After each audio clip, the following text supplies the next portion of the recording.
Hello friends, welcome to Ria's classes. So today we are going to begin one of the most important foundation chapters in finance, which is Introduction and Basic Structure of Indian Financial System. So before we start learning about banks, stock market, SEBI, RBI, mutual funds, or other financial instruments, it is extremely important to understand how this entire financial system works as a whole. So what is this financial system all about? Financial system, it is like the circulatory system of the economy. What do you mean by circulatory system?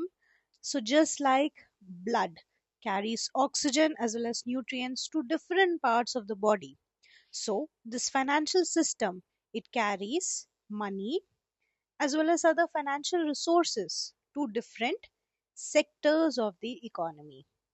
So if this financial system, if it works efficiently, economic growth, it becomes smooth as well as stable. But if this financial system fails, then what happens? The economy faces problems such as unemployment, low investment, as well as financial crisis. So let us further understand what we mean by a financial system. A financial system, it is an organized arrangement of institutions, markets, instruments as well as services which facilitates the flow of funds from those who save money to those who need money. So in every economy there are basically two categories of economic units. First of all, we have the savers, and second one we have the borrowers. So the savers, who are they? The savers, they include households, they include individuals, they include institutions that generate income as well as save a portion of it. Now, second, we have the borrowers. Borrowers is the parties who need the money. So who are they? It includes businessmen, entrepreneurs. We can have government also, which requires funds for investment, production as well as development. So, what will happen if there is no financial system? If there's no financial system, then savers would not know where to invest the money, and borrowers would not know where to access this funds from. So, as a result, these savings, it would remain idle, and economic growth would slow down. So the financial system basically, it solves the problem by acting as a link between the savers as well as the borrowers. Now let us understand the relationship between financial system as well as capital formation. Capital formation, it refers to the increase in stock of real capital in the economy. So what does this stock of real capital include? It includes assets such as machinery, factories, infrastructure, roads, power plants, as well as technology. Now, why is this capital formation essential? Why is it? Let's see some points. First of all, it increases the production capacity. It also creates employment and thus improves the standard of living.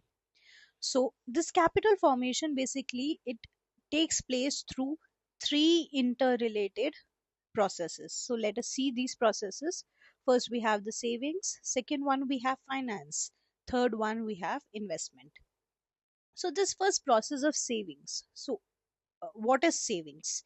Savings refer to that part of your income which is not consumed. So this financial system basically, it encourages savings by providing safety, liquidity as well as returns. So let's see the second one. We have finance.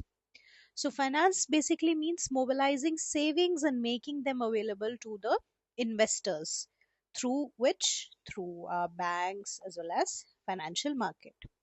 And the third one we have is investment.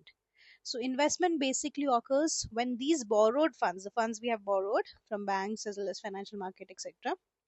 So these funds, they are used for productive activities. Okay. So thus we have understood this financial system basically, it plays a very crucial role in in converting our savings into investment. Okay. So what is this investment useful for? It is essential for the economic growth. Next, we are going to study about this transfer process. So, what is this transfer process? So, we understood about capital formation. So, for this capital formation to actually happen, there must be an efficient transfer process of what? Of our funds.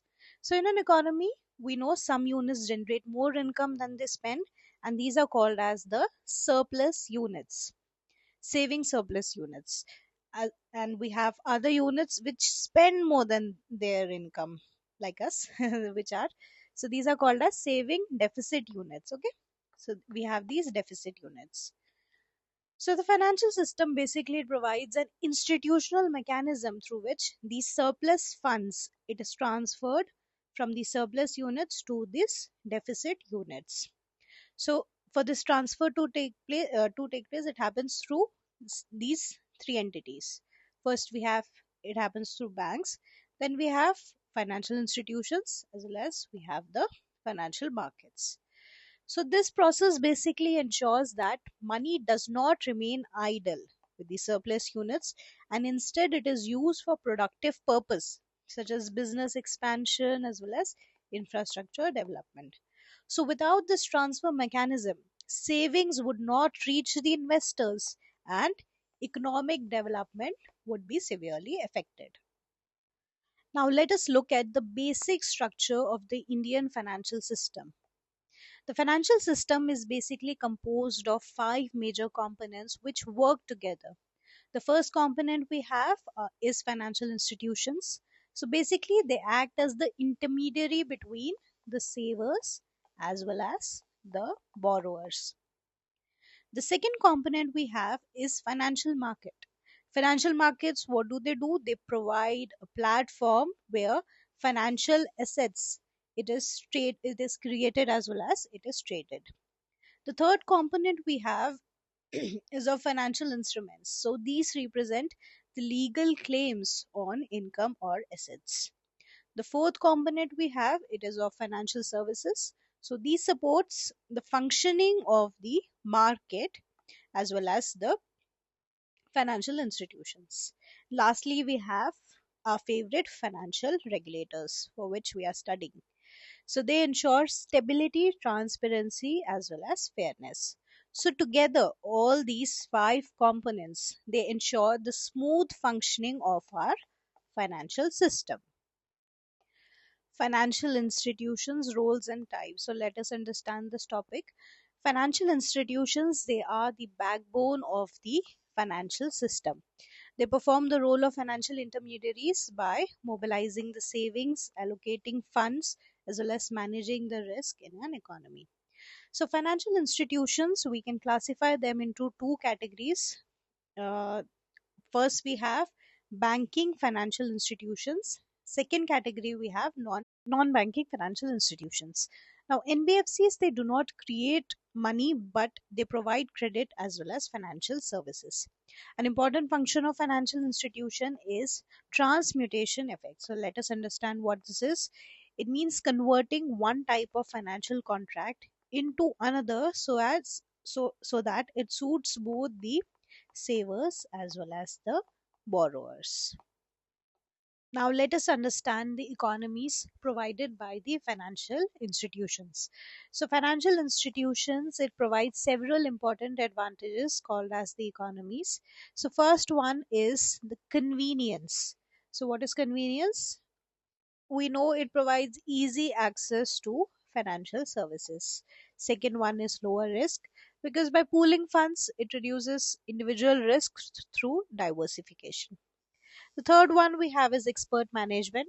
So we know that funds, these are not managed by any normal person. It's usually managed by very professionals with financial expertise. And fourthly, we have economies of scale. So large scale operations, we know it reduces transaction cost. So basically, these economies, it improves the efficiency as well as the stability of financial system. Next, we have financial markets. In that, we can classify it into two: money as well as capital market. So we know that financial market, it provides a mechanism for transfer of funds. So they are not a source of finance, but it is a platform which connects the savers as well as the investors. So financial market, it is broadly divided into two types. First one we have is money market. Second one we have is capital market. So basically money market, it deals with short term funds which has a maturity of less than 1 year. So it is mainly used for managing of liquidity. And what is capital market? It deals with long term funds which is used for investment as well as growth. So it includes the primary market as well as the secondary market. So both these markets play a vital role in economic development. Now let's see financial instruments types as well as its role. Financial instruments basically it represents the claims. It represents the claims on income or assets. So primary instruments, basically they are used they are issued directly by the borrowers. Examples are like shares and debentures. And secondary instruments, they are issued by financial intermediaries. An example includes mutual fund units. Now derivatives we have, it derives its value from the underlying assets and it is used for risk management. So basically this financial instrument, it facilitates the transfer of risk, return, and liquidity. Then we have financial services as well as the regulators. So financial services, basically it supports the functioning of the financial markets. So it includes, let's see what are the services it includes depository services, it includes credit rating, merchant banking, portfolio management. So basically these financial regulators, they ensure stability as well as they protect the investors. So major regulators in India, we have RBI, we have SEBI, we have ADI, as well as we have NABARD. So regulations basically it builds trust as well as confidence in the financial system. So for that, financial regulators are quite important. Then we have functions, financial dualism as well as, let's see, so the financial system, it performs several important functions such as mobilizing the savings, allocating the resources, as well as reducing the risk and facilitating payments.